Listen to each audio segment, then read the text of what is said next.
You're listening to an Airwave Media Podcast.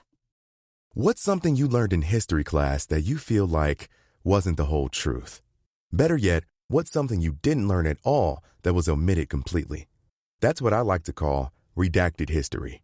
My name is Andre White, the host of the Redacted History Podcast, the place where history's forgotten events, heroes, and villains get their story told, one episode at a time. The Redacted History Podcast. Real history never dies. Stream the Redacted History Podcast on Apple Podcasts, Spotify, or wherever else you get your podcasts.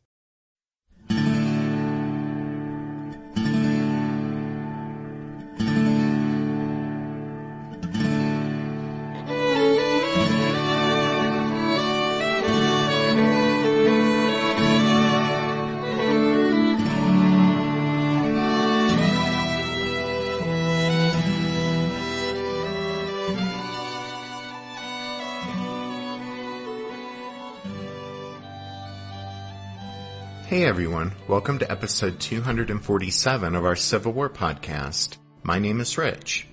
And I'm Tracy. Hello y'all, thanks for tuning into the podcast. With this show, we'll pick up where we left off last time, with our look back at what happened during the second year of the war. As y'all recall, by the end of the last episode, we were up to May of 1862. During the preceding 6 weeks, McClellan's massive Army of the Potomac had transferred by water from the vicinity of Washington, D.C. to the Virginia Peninsula, southeast of Richmond. Little Mac had transported his army to the peninsula, ostensibly to steal a march on the rebels and make a swift strike at Richmond. But he squandered any advantage he had gained through the move by deciding to stop and besiege Yorktown, rather than using his overwhelming numerical advantage to quickly break through the Confederate lines there. By the beginning of May, Little Mac had positioned his heavy siege cannon and was finally ready to shell the Confederate defensive lines. However, just before the big bombardment was to begin, the rebel commander, Joseph E. Johnston, ordered an evacuation of Yorktown. The Confederates slipped away up the peninsula, and the Army of the Potomac lurched forward in pursuit after having just wasted an entire month stalled in front of Yorktown because of McClellan's overcautiousness.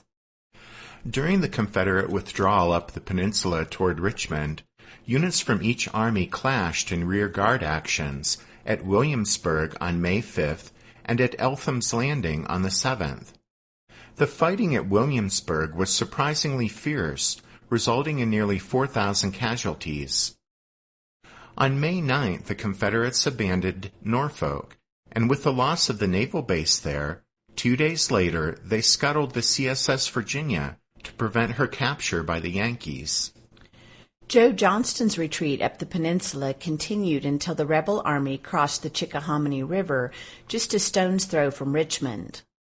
While the Federals followed, Union gunboats steamed up the James River to threaten the Confederate capital. On May 15th, though, rebel batteries at Drury's Bluff turned back the advance of the Federal vessels, and Richmond was saved from a naval bombardment. The Union Navy may have been turned back at Drury's Bluff, but advance elements of McClellan's army crossed the Chickahominy on May 23rd, 24th. Before long, some units had pushed forward to within several miles of Richmond and could hear the tolling of church bells in the city.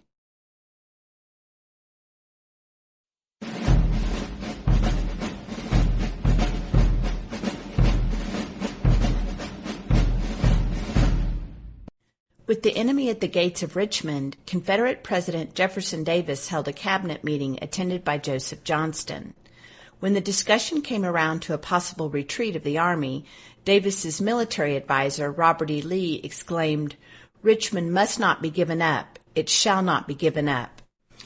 Earlier, Lee had proposed an aggressive offensive movement by Stonewall Jackson out in the Shenandoah Valley, because if Jackson could clear the Valley of Federals and advance north to the Potomac River, then he might increase the Lincoln administration's concerns about the safety of Washington and prevent federal reinforcements from joining McClellan's operations against Richmond.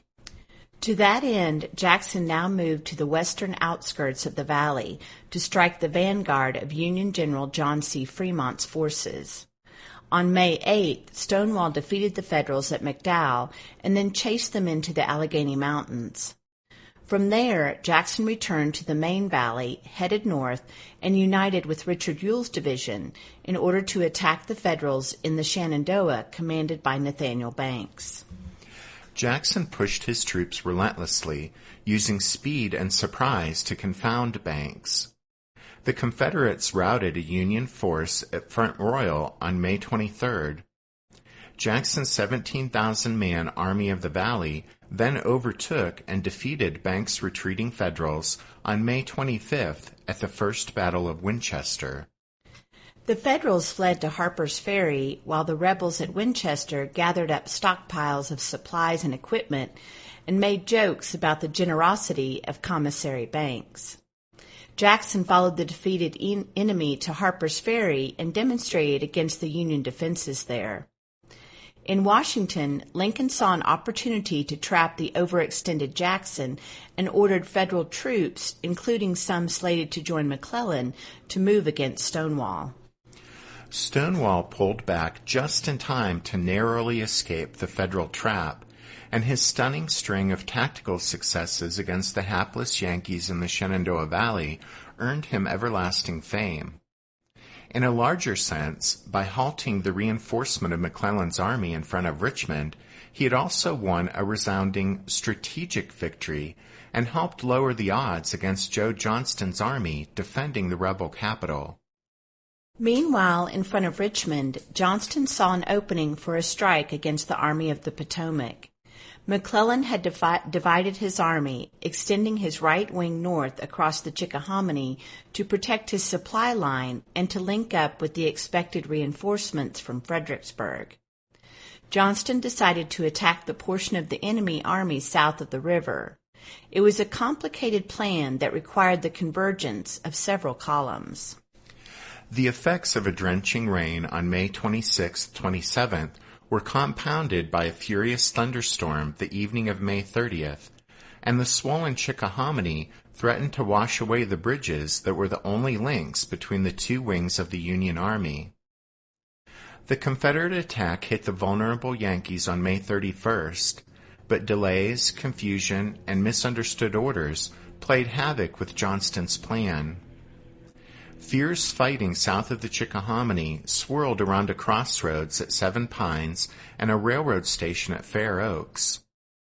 The rebels achieved some gains, but stiffening Federal resistance and the arrival of Union reinforcements from north of the river prevented a Confederate victory. And late in the day, Joe Johnston was severely wounded and carried from the field. The fighting resumed the next morning, but ended in a stalemate.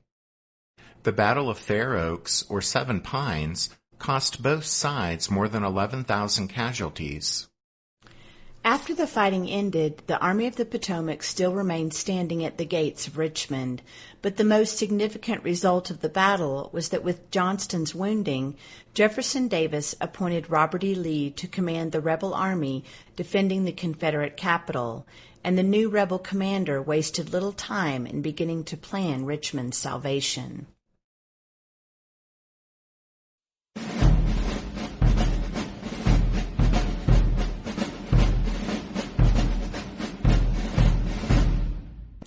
Also in May 1862, Major General David Hunter, in command of the Union's Department of the South, including Federal footholds along the coasts of South Carolina, Georgia, and Florida, issues General Orders No. 11. Noting that he had placed the department under martial law in April, Hunter says that, quote, "Slavery and martial law in a free country are altogether incompatible." That being so, Hunter goes on to proclaim that, quote, "The persons in these 3 states heretofore held as slaves are therefore declared forever free." Like a similar action by John C. Fremont in Missouri in 1861, Hunter's proclamation places Abraham Lincoln on the horns of a dilemma. And on May 19th, the president states that, quote, Neither General Hunter nor any other commander or person has been authorized by the government of the United States to make proclamations declaring the slaves of any state free." End quote. Lincoln does point out that decisions regarding emancipation, quote, "I reserve to myself."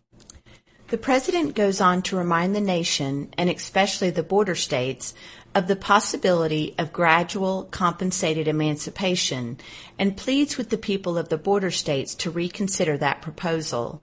But Lincoln's plea will go unanswered. In Washington on May 15th, Abraham Lincoln approves the creation of the Department of Agriculture. And then on May 20th, Congress passes and the president signs a key piece of Republican legislation, the Homestead Act, which granted 160 acres of land to any adult citizen or intended citizen, man or woman, who stays on the land 5 years and makes certain improvements. Alternatively, a settler might purchase land for $1.25 an acre after only 6 months of residence. A policy that was opposed before the Civil War by Southern politicians who were fearful that homesteaders would bring anti-slavery sentiment with them into the territories. The Homestead Act now will make it possible for some 25,000 settlers to stake claims to more than 3 million acres of land before the war's end. Meanwhile, out in the Western theater of the war, in the aftermath of the Battle of Shiloh, a huge Union army led by Henry Halleck spends the month of May slowly advancing toward the critical rail junction at Corinth in the northeast corner of Mississippi. But there will be no battle at Corinth. On the night of May 29th, 30th, the heavily outnumbered Confederate Army, now under the command of P.G.T. Beauregard, evacuates the town, which Federal troops will enter on May 31st.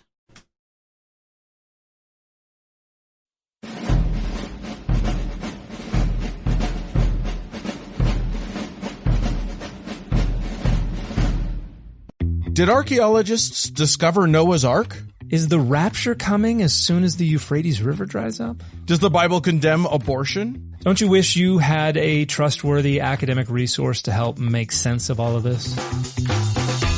Well, I'm Dan Beecher, and he's award-winning Bible scholar and TikTok sensation Dr. Dan McClellan, and we want to invite you to the Data Over Dogma podcast, where our mission is to increase public access to the academic study of the Bible and religion, and also to combat the spread of misinformation about the same. But, you know, in a fun way. Every week we tackle fascinating topics. We go back to source materials in their original languages. And we interview top scholars in the field. So whether you're a devout believer, or you're just interested in a clear-eyed, deeply informed look at one of the most influential books of all time, we think you're going to love the Data Over Dogma podcast, wherever you subscribe to awesome shows.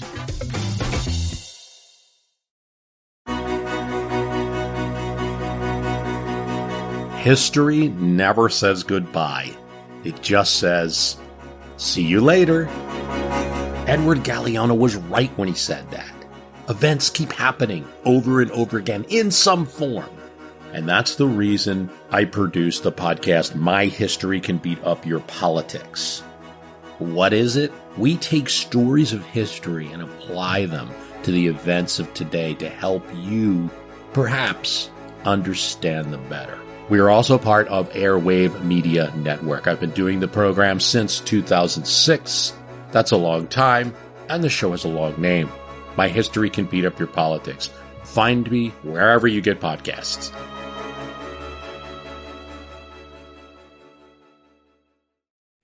In May, even while General Hunter attempted to abolish slavery in the Union's Department of the South, a courageous black man named Robert Smalls refused to wait for freedom, and he took matters into his own hands.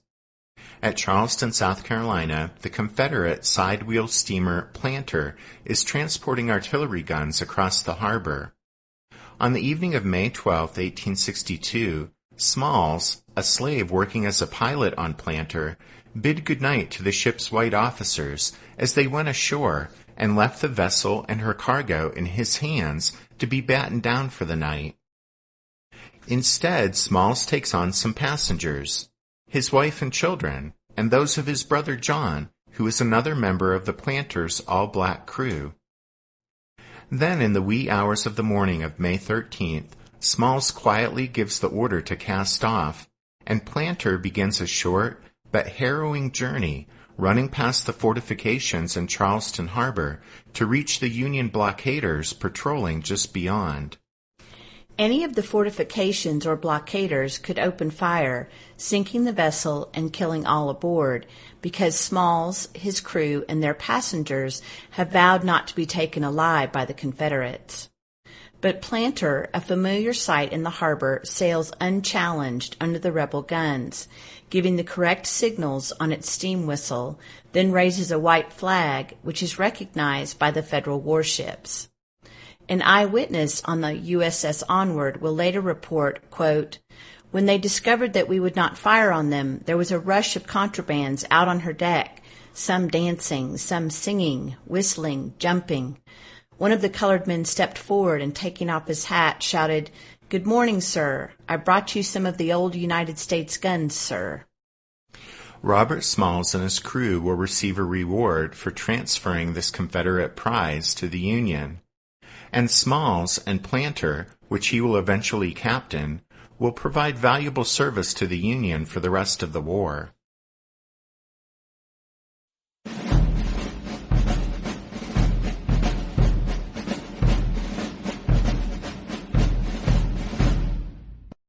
On June 1, 1862, Robert E. Lee assumed command of the Army of Northern Virginia.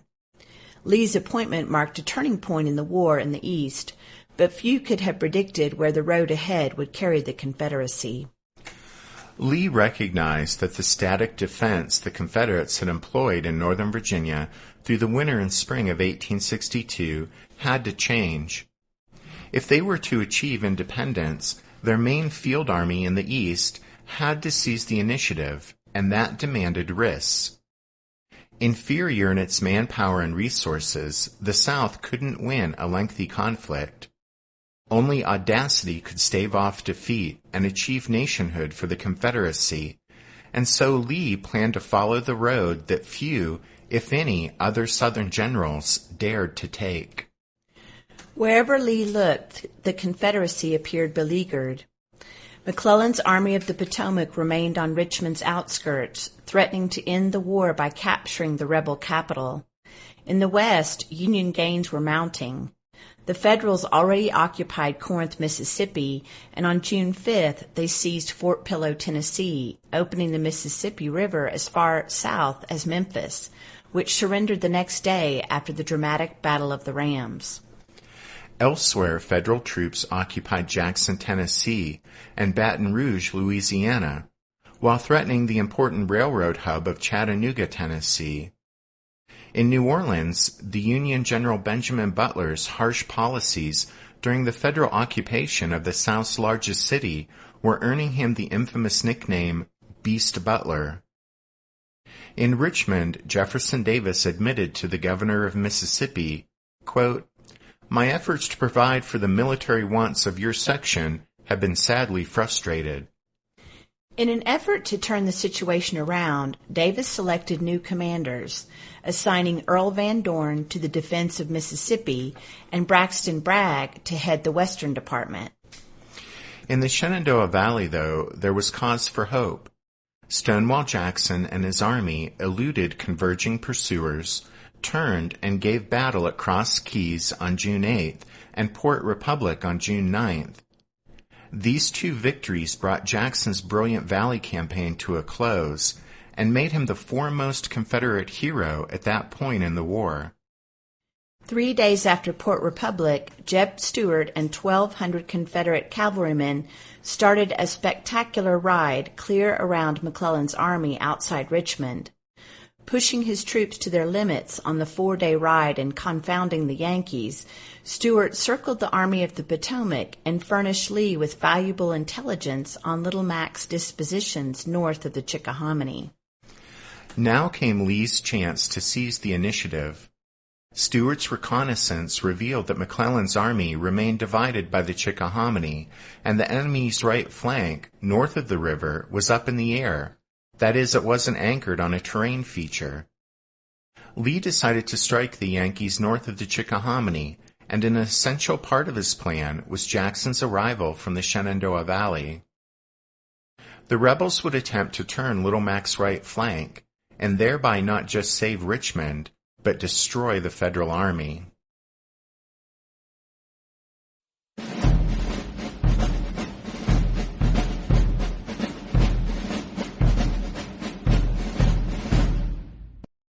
It was actually McClellan who moved first on June 25th, advancing his left flank to gain a better position for his siege guns. The Confederate forces south of the Chickahominy stopped this Federal movement, and the fight at Oak Grove is considered the first clash of what became known as the 7 Days Battles. Lee now unleashed his offensive north of the Chickahominy. On June 26th, the rebel troops struck fiercely at Mechanicsville, or Beaver Dam Creek, but Stonewall Jackson's units failed to arrive in time, and the Federals bloodied the Confederate attackers before they withdrew after dark. The Confederates followed on the 27th, finding the enemy at Gaines Mill.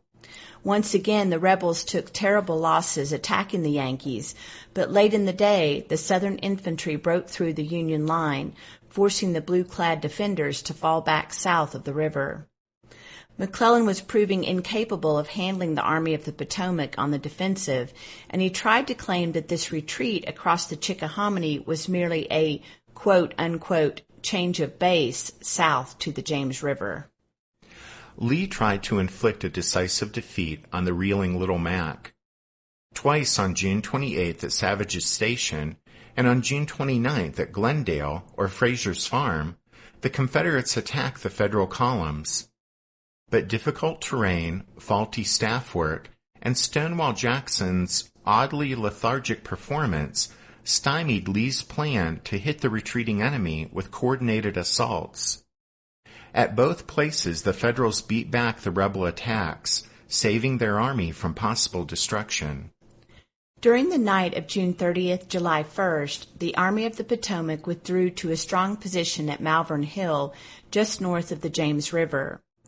There, Lee tried once more to defeat the enemy, but the Confederate attacks were bloodily repulsed.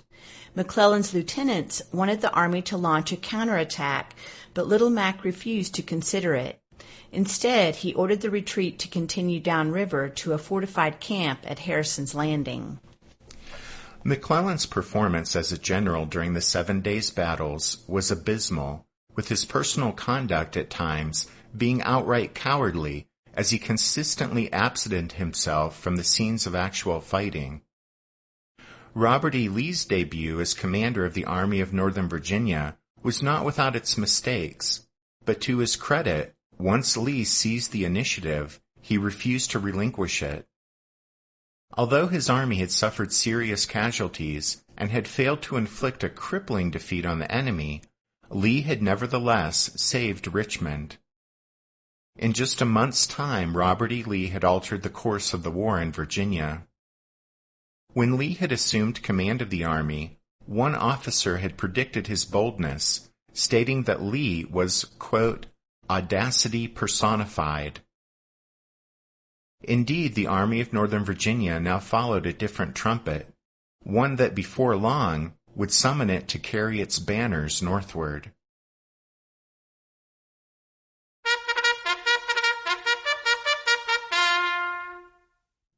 That means it's time for this episode's book recommendation.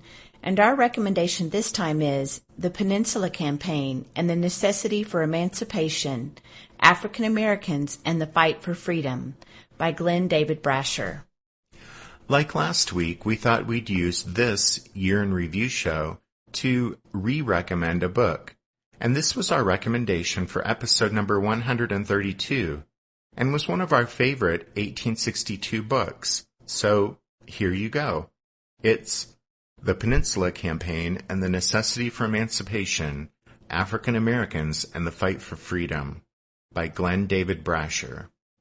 Don't forget you can find all of our book recommendations at the podcast website, which is www.civilwarpodcast.org. Quite a few of you have been sending in questions for episode number 250, so thanks for that. And you guys still have a couple or several weeks left to do that, so it's not too late if you still want to get a question to us. And if you do send one, you'll get entered into that drawing we'll do during that show for that Civil War Atlas. As we wrap up this show, we wanted to be sure to say thank you to Marion in Australia for his donation to the podcast this past week. Well, thanks for listening to this episode of The Civil War, 1861 to 1865, a history podcast. Tracy and I do hope you'll join us again next week when we continue with our look back at 1862. But until then, take care. Thanks, everyone. Bye.